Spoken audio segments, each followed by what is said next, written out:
Hello everyone, welcome to Learner's Point. Today I again come with my new expected MCQs on teaching aptitude.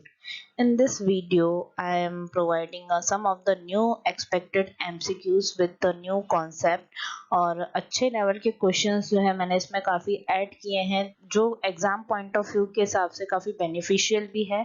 और मैंने part 1 वाला भी video present किया था, उसके लिए आप मेरा प्रीवियस वीडियो भी देख सकते हैं। और एक चीज़ ये कि भाई आप जो है जैसा वीडियो वॉच करते हैं तो उसको लाइक शेयर एंड सब्सक्राइब करना मत भूलिए। और ये जो एमसीक्यूज है काफ़ी बेनिफिशियल है for UGC net candidate. So let's start. So first is a cone of experience related to teaching learning was suggested by. This is a new concept again teaching aptitude का बहुत ही अच्छा concept है कोन of experience. इसके बारे में अभी अपन discuss करेंगे। सो इसका क्वेश्चन ये है कि किसने जो है ये सजेस्ट किया था cone of experience. So answer is एजर डेल। और इसके जो है जो प्रोपाउंड किया था उन्होंने जिन्होंने वो का है एजर डेल। और इसके बारे में डिस्कस करते हैं कि क्या है कोन of experience. Cone of experience में मैंने यहाँ पे एक चार्ट प्रेजेंट किया है जहाँ पे इन्होंने एक चीज प्रेजेंट की है कि पीपल जो है स्टूडेंट्स स्पेशली कितना परसेंट क्या एक्सेप्ट करते हैं। जनरली 10% जो है एक रीडिंग के थ्रू उनको जो है लर्न होता है, 20% वो जो है सुनते हैं उनके थ्रू उनको लर्न होता है, 30% जो वो देखते हैं, 50% इन सम का मिक्सर हियर एंड सी, 70% दे से एंड राइट। कई बार ऐसा होता है कि क्या ये बोलते हैं और क्या लिखते हैं इनके ऊपर भी डिपेंड करता है। And the 90% what they do, actual में जो वर्क होता है डेल कोन ऑफ एक्सपीरियंस ये जो है डाउन टू अप, ये एक तरह से जैसे प्लेटफॉर्म बना हुआ है। तो ये सबसे पहला जो है कि चीज को एक जो भी थिंग है उसको करना, उसके बाद में ये जो है अपवर्ड जाता है। और एंड वाला जो प्रोसेस रहता है रीड वाला, एक तरह से वो होता है कि एक पीपल को कितना जो है लर्न हो सकता है, people are able to learning outcome, कितने लेवल तक जो है उसको लर्न रह सकता है, वो है एक्चुअल में 10%। और ये फिक्स फॉर्मेट है इसका, मे भी हो सकता है इसका परसेंटेज भी पूछे एग्जाम में। और एक तरह से मैंने यहाँ पे सारा डिस्क्राइब किया है कि एक पर्सन जो है पहले प्लेटफॉर्म के थ्रू पहले अपनी जो चीज़ है वो किस तरह से करता है और उसके दिमाग में क्या होता है, फिर वो चीज़ क्या करता है, उसके बाद में वो एक्सपीरियंस के थ्रू जो है वो कई बार चीज़ें करता है। देन डिज़ाइन कोलैबोरेटिव लेसन्स, उसके बाद में अगर उसके बाद में अच्छा खासा एक्सपीरियंस हो जाता है तो उसके जो है डिज़ाइन और उस तरह की प्रिपरेशन स्टार्ट करता है एक अच्छे एडवांस लेवल पे। देन ऑनवर्ड्स आपका लास्ट में रहता है उस चीज़ को रीड करना, कि वो एक्चुअल में उस चीज़ को कितना ज़्यादा रीड कर पाता है। Next question is which of one of the following is social characteristics of the learner. एक लर्नर की सोशल कैरेक्टरिस्टिक्स क्या हो सकती है, एक तरह से लॉजिक लगाना है सोशल कैरेक्टरिस्टिक्स कहाँ से रिलेटेड होती है, सामाजिक चीज़ों से रिलेटेड, एक तरह से पीपल के थ्रू कनेक्ट होना, इस तरह से। तो आप ऑप्शन के थ्रू जो है एक तरह से एनालाइज कर सकते हैं कि क्या हो सकता है इसका आंसर। और मैंने इसका आंसर पहले से ही मेंशन कर दिया है, that is ability to relate oneself with other. That means कि आप में एक एबिलिटी होनी चाहिए कि आप किस तरह से जो है एक अदर पीपल से कनेक्ट कर सकते हैं। और वैसे तो अगर मैंने आपको एक ऑप्शंस में से ही आप एनालाइज कर सकते हैं कि एक सोशल कैरेक्टरिस्टिक्स किस तरह से हो सकता है, तो एक तरह से देखा जाए तो ये लॉजिकल क्वेश्चन भी है। और वैसे इस चैनल में मैंने लर्नर्स कैरेक्टरिस्टिक्स का पूरा डिस्क्रिप्शन प्रोवाइड किया था जिसमें ये वाली सोशल कैरेक्टरिस्टिक्स वाली चीज़ काफ़ी मेंशन भी है। सो आप वहाँ जाके मेरा एक वीडियो भी देख सकते हैं। Next is which is the characteristics of formative evaluation. Evaluation वाला जो प्रोसेस है उससे regarding every time UGC net में जो है क्वेश्चन आता है। इवैल्यूएशन में भी फिक्स होता है, या तो वो फॉर्मेटिव इवैल्यूएशन पूछेंगे या तो डायग्नोस्टिक या फिर समेटिव। इनका ये एक फिक्स फॉर्मेट है कि एक कॉन्सेप्ट है और उससे रिलेटेड एवरी टाइम जो है उसका क्वेश्चन जो है पूछना है। एनटीए यूजीसी नेट में स्पेशली ये वाला कॉन्सेप्ट हमेशा रिपीटेड हुआ है।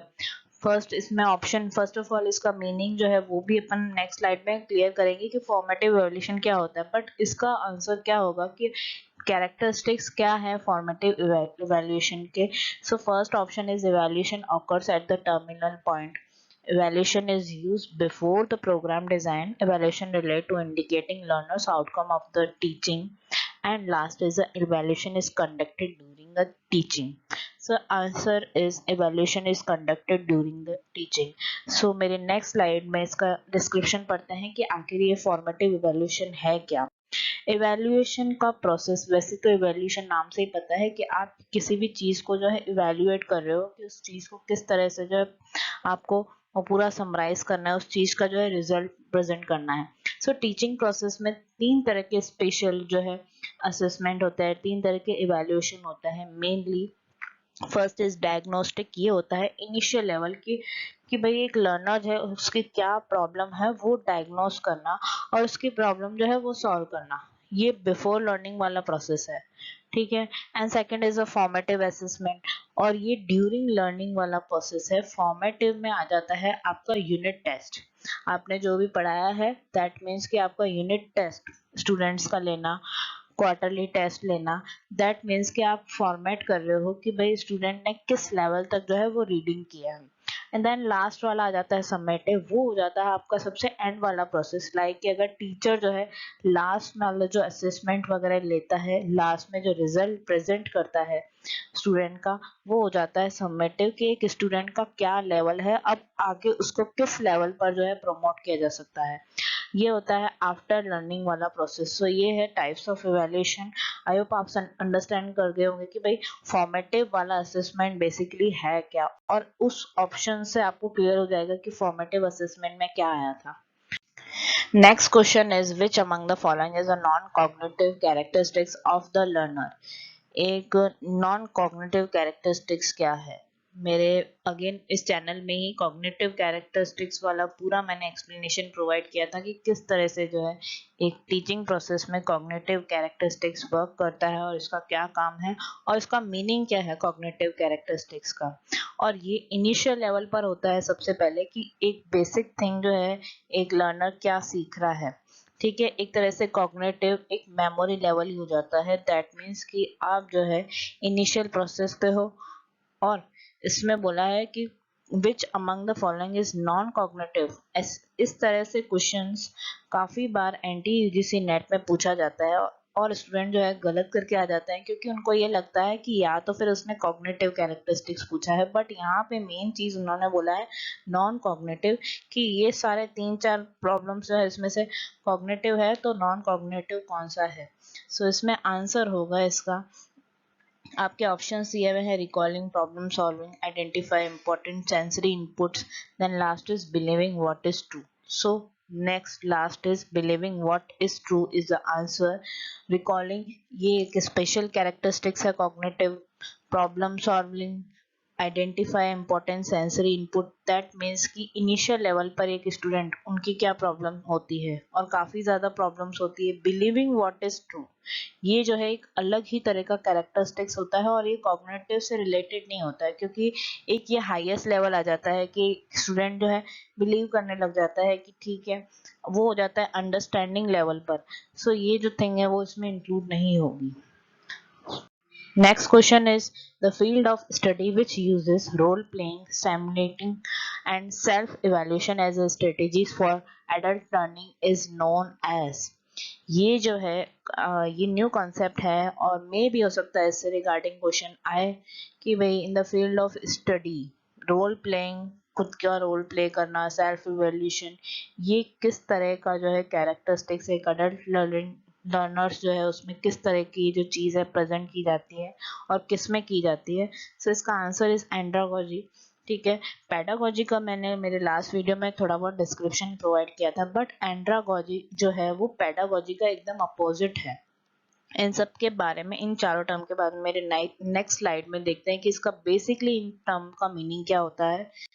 So pedagogy is a teacher centre approach. मैंने कल ही मेरे एक एमसीक्यूज में ये एक्सप्लेन किया था कि टीचर सेंटर अप्रोच है और इसी का ही अपोजिट एंड्रागोजी लर्नर सेंटर या फिर स्टूडेंट सेंटर, ठीक है। एक तरह से आप मान के चलो कि अगर सेल्फ स्टडी कर रहे हैं तो वो आएगा आपके एंड्रागोजी में, ठीक है। और इसमें यही था, आपका पूरा सेल्फ लेवल पे था कि भाई किस तरह से जो है आपको रोल प्ले करना है और सेल्फ जो है इवेल्युएट करना है। दैट मीन्स कि एंड्रागोजी। पेडागोजी दैट मीन्स कि आपको किसी तरह की जो है पूरी टीचर की जो है गाइडेंस चाहिए, एक तरह से टीचर किस तरह से टीच कर रहा है, मेथड्स ऑफ टीचिंग, ये सारे टर्म जो है इसमें इंक्लूड होगा। Third is anthropology, it is a study of human beings. Anthropology is the study of human beings, और ये जो है अलग टर्म है कि भाई एक तरह से अलग ह्यूमन बीइंग की स्टडी करना, and their ancestor through time and space in relation to physical character. एक तरह से देखा जाए कि एक जो पुराने जो है उन चीज़ों की जो है स्टडी करना, ठीक है। और इसमें ये सारी चीज़ें इंक्लूड होती है, social relation, culture, physical characteristics और उससे related environment. And last is psychology. ये वाला टर्म भी काफ़ी अलग है कि एक साइंटिफिक स्टडी से रिलेटेड होता है कि स्टेट ऑफ माइंड किस तरह से प्रेजेंट होता है, एक पीपल का क्या होता है स्टेट ऑफ माइंड, और किसके रिगार्डिंग क्या थिंकिंग होती है उनकी, उस चीज़ को प्रेजेंट करना। और साइकोलॉजी का काम होता है कि उस चीज़ को एनालाइज करना। ये चारों टर्म जो है एग्जाम पॉइंट ऑफ व्यू के हिसाब से जो है काफ़ी अच्छा भी है। और पेडागोजी और एंड्रागोजी टीचिंग सेंटर, एक तरह से देखा जाए तो एक तरह टीचर सेंटर है और दूसरा है लर्नर सेंटर। दैट मीन्स कि हो सकता है कि टीचिंग एप्टीट्यूड में इससे रिगार्डिंग जो है क्वेश्चंस आए, क्योंकि ये काफ़ी अलग कॉन्सेप्ट है और मे भी हो सकता है इस बार एनटीए ये चीज़ इंक्लूड करे। For more videos you can also watch my channel, and मेरे चैनल में मैंने टीचिंग एप्टीट्यूड से रिगार्डिंग काफ़ी सारे जो है वीडियोस अपलोड किए हैं, तो उसमें सारे जो कॉन्सेप्ट्स है आपके क्लियर हो जाएंगे। Thank you for watching this video.